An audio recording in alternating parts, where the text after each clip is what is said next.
അമ്മയ്ക്ക് 100-ൽ എത്ര മാർക്ക്? 100-ല് കുറച്ച് പേടിയുള്ളോണ്ട് നമുക്ക്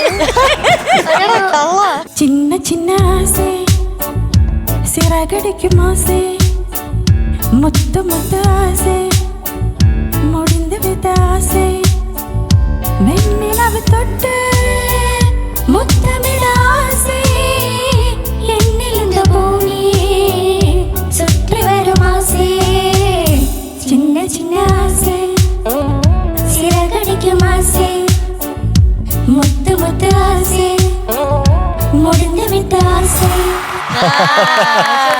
അഗതി, എന്തോ അമ്മയ്ക്ക് 100-ൽ എത്ര മാർക്ക്? 100-ല് കുറച്ച് പേടിയുള്ളോണ്ട് നമുക്ക് പേടിക്ക് മാർക്ക് കുറയ്ക്കോ? 96 കൊടുക്കാം. 96. 96. അച്ഛനോട് ചോദിക്കട്ടെ. 100-ൽ 100 കൊടുക്കാന്നാ. അത് ശരി.